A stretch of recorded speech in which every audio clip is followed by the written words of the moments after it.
ụmụ ibe anyị ekene unu, anyị si ka anyị wetara unu oziọma nke Iyon from Iyon Business Consultant. Dịka anyị si kwuo, anyị nwa bụ Iyon Business Consultant, ndị agha wetara Igbo Business Philosophy.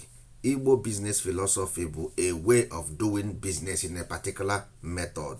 Is a business model of entrepreneurship which is creativity and innovation. Dịka anyị si wee kwuo, our business ethic wee ezi omume ezu n'ori agba na ama oge ịfụnanya. We said every day, but today anyị enweghị enough time for saying the anthem as we do every day. Anyị si na ọ ga-adịrị unu na mma. Tupu anyị ebido, anyị si ka anyị kene eke, kene ori, kene afọ, kene nkwụ, kene ndị mbụ, kene ndị ọkpụ, kene ndị egede, kene ndị ichie, kene ndị nyere anyị ozi, ndị amaala ibe anyị, ndị anyị si na ọ ga-adịrị mma na eke, dịrị mma na ori, dịrị mma na afọ, dịrị mma na nkwụ. As we said, it's about success. Tata anyị ga-ewetara unu ihe gbasara success. Gịnị bụ success? Success, a sị na onye na-enwere ihe obe enwere ihe ọ na-akwafu. For you to be success, you must have a brand, because enwere ihe ị ga-ere. Our people, ihe ha na-eme bụ trading. Enwe ihe a na-akpọ trade, which is buying and selling. Ọ bụrụ entrepreneurship. Anyị na-ekwu maka entrepreneurship. The only thing that we give Igbo people freedom, a sense of belonging, is development. No other thing. Enwere ihe ọzọ. Everything in this life is valued based on their GDP, gross production. If you doesn't produce anything, imagine if you import something, your people buy it, you take the money back to the place you bought it. So at the end of the day, they are taking our money to somewhere else. We don't know. Ha na-ewere ego anyị na-aga ebe ọzọ, and it doesn't make sense. Ọ dịrọ mma. It's not wise. You cannot promote what you don't produce, because ọ bụ ịgba odibo.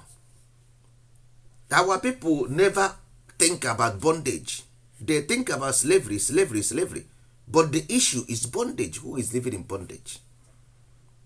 Take your dictionary, check what is bondage. We must change a strategy and methodology of doing things.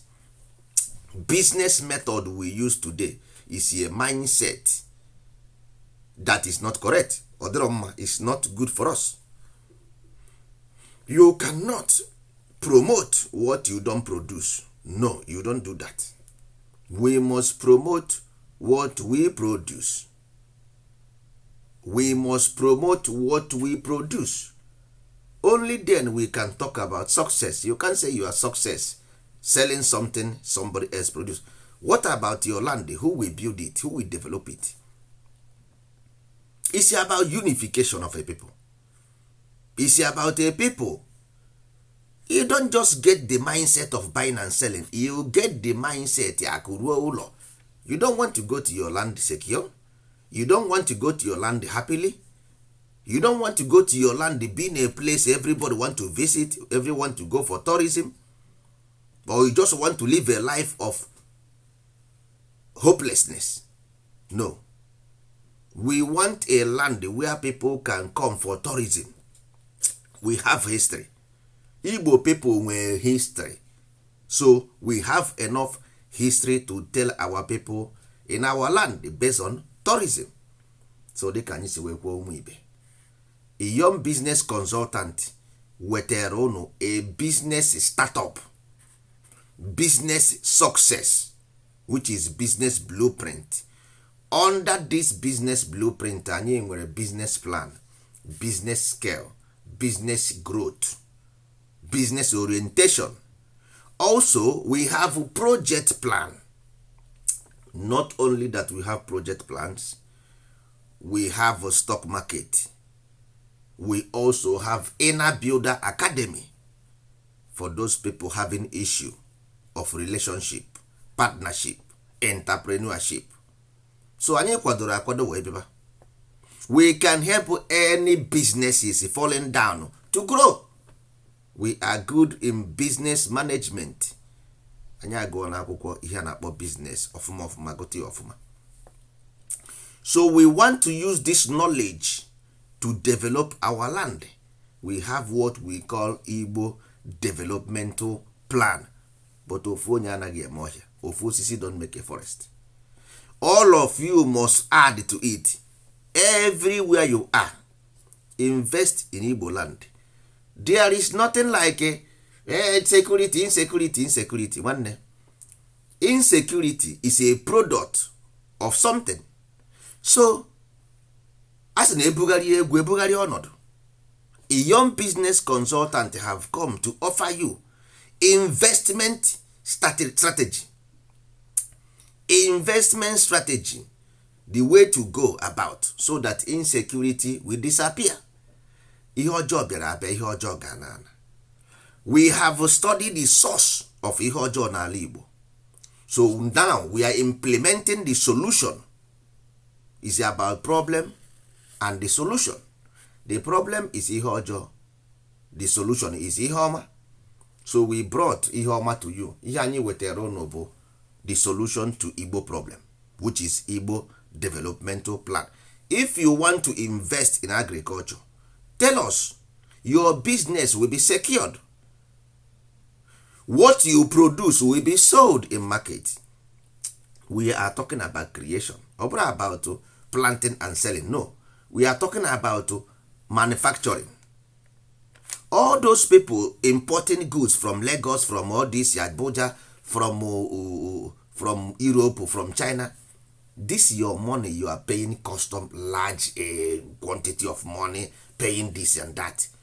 With small money you can start small manufacturing industry in Igbo, small scale industry in Igbo land. You can start small scale industry in Igbo land. You make more money, your business is secured. You don't have to do boy for anybody. You don't have to go and pay for custom, pay this and that. No.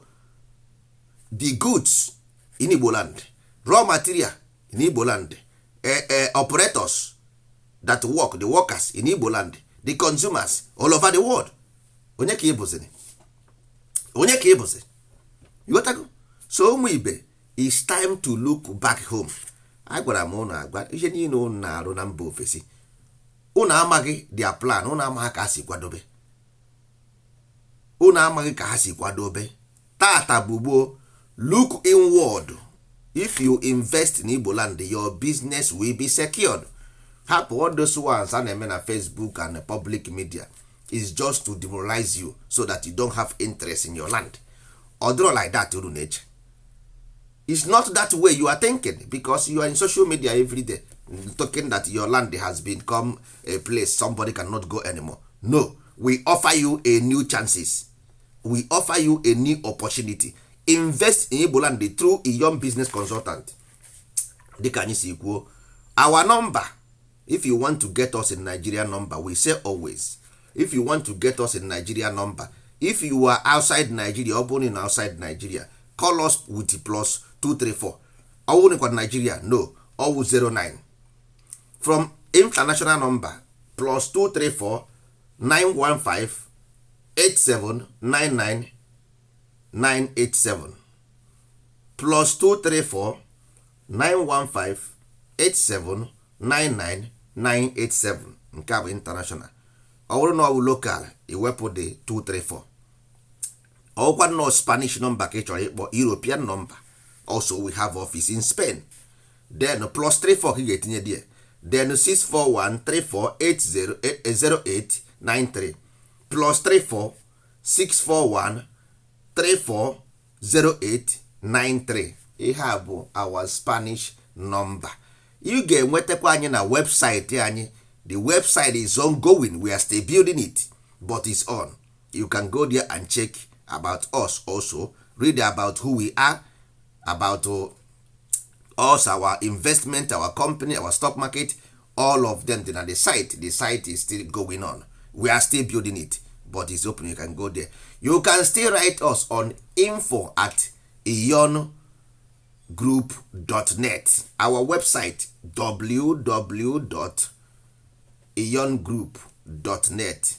Ion Group of Companies, of a company of Igbo people. We specifically created this company to develop our own land. So if you want to invest in land property, in real estate, in business startup, business plan, business blueprint, inner builder academy, anywhere you want to invest, as long as Igbo land is concerned, call Iyon business consultant. We are equal to the tax when it comes to business. Ya dịrị na mmụmụ ibe.